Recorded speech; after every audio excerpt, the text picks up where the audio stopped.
The Trump administration has no right to wish any veterans Happy Memorial Day after what they've been doing to veterans' benefits, after what they've been doing to the VA. Honestly, this is not a Happy Memorial Day for any veteran. None.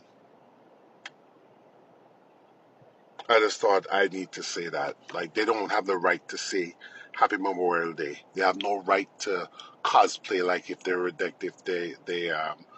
honor the veterans and they're respect the troops, because they don't. They don't. They won't be liquidating the benefits that our troops have earned for a tax cut. I'm a military veteran. I served in the Air Force from 2009 to 2013.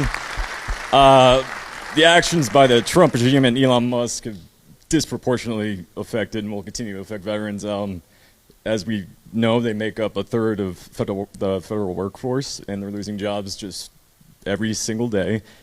Plans to cut, I think, 80,000 jobs at the VA by August. The suicide hotline employees were indiscriminately fired for God knows why. And this is going to certainly continue to affect veterans going forward. It's only going to get worse, I imagine.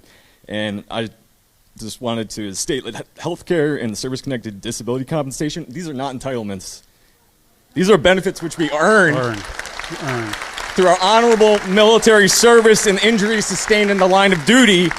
And the VHA delivers healthcare for those injuries and diseases that disproportionately affect veterans.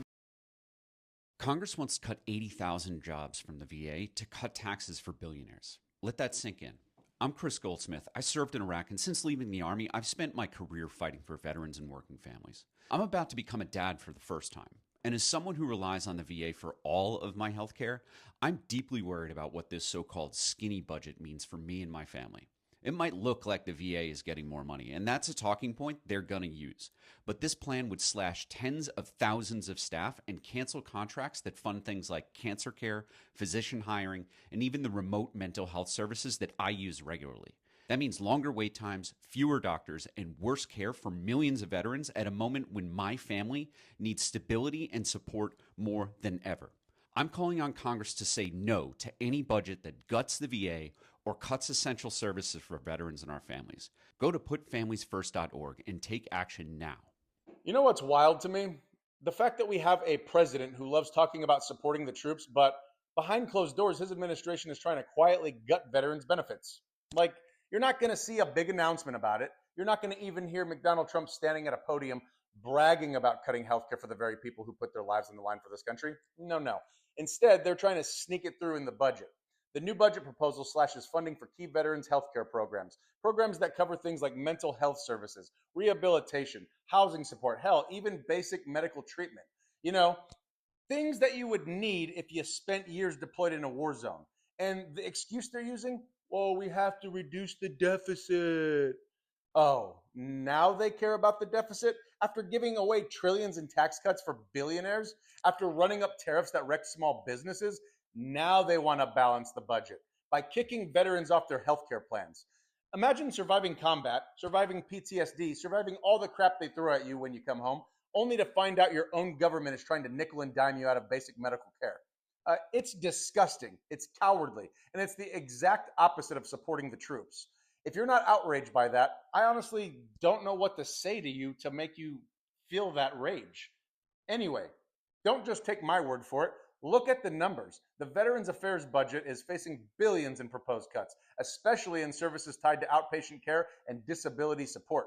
Meanwhile, the military's weapons budget, fully loaded. Funny how that works. Support the troops, huh?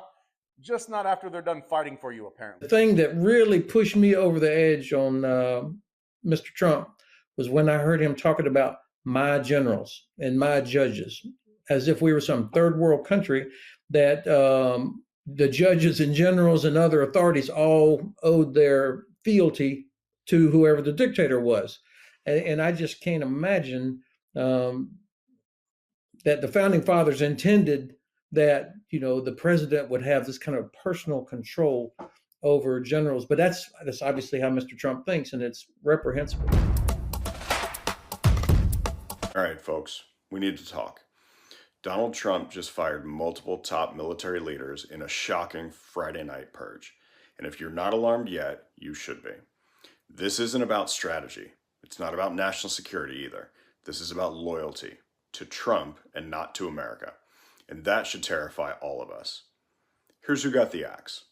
General Charles Q. Brown Jr., General C.Q. Brown, Chairman of the Joint Chiefs of Staff, the highest ranking officer in the U.S. military, gone. Admiral Lisa Franchetti, Chief of Naval Operations, a history-making leader who knows our Navy inside and out, fired. General James Slife, Air Force Vice Chief of Staff, another deeply experienced, battle-tested leader, removed. These people weren't let go because they weren't doing their jobs. They were fired because Trump wants a military that will follow his orders without question. And if you think that's an exaggeration, let's be clear. This is the same Trump who has openly talked about using the military against American citizens. This isn't just some political shakeup. This is a direct attack on the integrity of our armed forces. Think about it. We just lost some of the most experienced military leaders we have in a time of global instability. Trump is setting a dangerous precedent that the military should be filled with political loyalists and not military professionals. And worst of all, this weakens our military readiness. Our adversaries are watching, and they see us becoming divided from the inside. Now look, I don't care if you're a Democrat, Republican, or independent. This should scare the hell out of you. A military that serves the Constitution is what keeps America safe. A military that serves one man is what turns America into a dictatorship. So here's what we do. Share this. People need to know what's happening. Call your representatives. Demand that they speak out against Trump's actions. And last, support our troops, because they signed up to defend this country, not to be pawns in Trump's political games. We cannot let this go unnoticed. This is a 5-alarm fire for our democracy. Stay loud, stay informed, and don't let them get away with this. The federal workforce is reeling from massive cuts to government agencies, and this is having a real-life human impact. Among those impacted are, of course, the nation's veterans. The Trump administration says the goal is to terminate about 80,000 employees from the VA department. Last night, Democratic Senator Tim Kaine held a town hall in Virginia for veterans concerned over what these firings mean for them. I must say that my experience with the VA, I'm a disabled veteran, obviously, has been fantastic. Yes, getting in is hard. Some of the wait times are not good. But I had nothing but great things at the DC VA I go to. I have a primary care doctor. I love the doctor. I love all of the clinicians. I'll be very upset if I lose these clinical people. If you tell veterans we're going to fire up to another 80,000 people who work for the VA, you're telling them that it's already hard to get care. Now it's going to be much harder. So you have the concern about cuts at the VA, and then, what about those veterans who work for the federal government who are impacted by these government cuts? I want to go now to Terry Uniter, who is an Army veteran dealing with the fallout of these government cuts firsthand. He is now in limbo, essentially, with his family. So, Terry, thank you for coming on. So walk us through what has happened to you. You were all set to do this job in Japan. You sent over all your belongings, and then what happened? So thank you for having me on your show. So I'm third generation Army. I retired and I was working as a contractor. And I thought that this international relations job in Japan was important enough that I was willing to take a $60,000 pay cut to go over there. I verified 3 times with United States Forces Japan and the hiring people, OPM, hey, am I good to proceed to station? And I was told, hey, you're good to go. And then at the last moment, 24 hours before flying to Japan, they told me, hey, that exemption that we thought that you had, it's not good. And to make it worse, 12 hours before flying, they contacted me again to say, well, actually, we had our wires crossed. You're good to proceed. And then 5 hours before flying, they were like, hey, remember what we just told you like a few hours ago? We're sorry.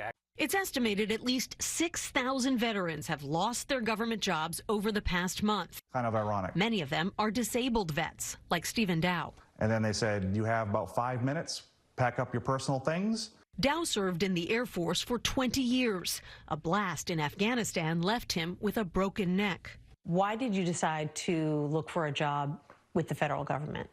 Because I want to continue to serve. He started working as an executive assistant at the Pentagon 9 months ago. I mean, your review says you have a mastery of technology. Steve sets the standard for productivity. Mm-hmm. Yeah. You were good at your job. I was.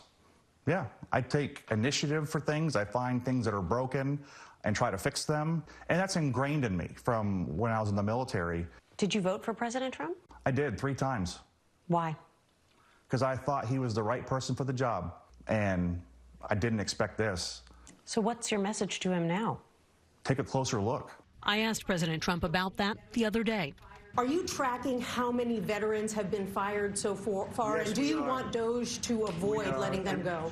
We are, and we take good care of our veterans, so we're watching that very carefully. But CBS News has found no evidence that the administration is tracking veteran layoffs or trying to prevent them. It's harmful to the mental health of veterans, right? Some of us have lost friends and family members serving this country. To get treated like this, it's a disservice to their lives. It's a disservice to our service. I want to put this out there. I'm a Navy vet, and I'm asking all military men and women, when President Trump starts a war against any country in the world, please stand down. He campaigned on being the peace president, and he needs to stand by his word. President Trump is playing with all of your lives. He has shown he does not care about you. 4 military men went missing. Did he care? 4 military men found dead in Lithuania, and that country gave them a big ceremony on their streets. Trump skipped U.S. Soldier Memorial. Why? Because he is golfing in a tournament. So I say again, please stand down when he starts a war with any country. People of color in the military, stand down with the war because he doesn't care about any of you. He will defund probably your burial and tombstone. Why? Because he's a racist piece of shit. He is erasing our fallen heroes. Why? Because of the color of their skin.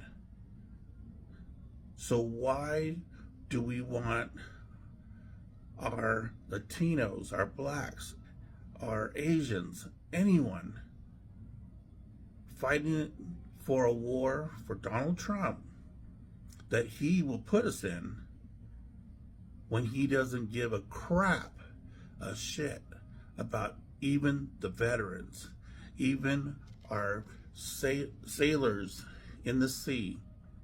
He's going to put you at risk because why? He doesn't care. You know why? Is his son in the military? Do he have family or friends in the military? So he doesn't care because he doesn't know you. He don't care about your lives, your family lives, your wife, your children. He does not give a crap about any of that. If he did, he would have his family in the military instead of out here playing stupid with our economy, right? So let me show you from Newsweek. Donald Trump to skip U.S. Soldier Memorial, White House confirms. President Donald Trump will not attend the dignified transfer of the bodies of 4 American troops who died during a recent training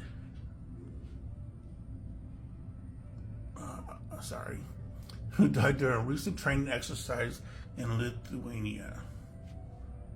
So I tell you again, please stand down. He does not care about your lives. Just please be safe, take care.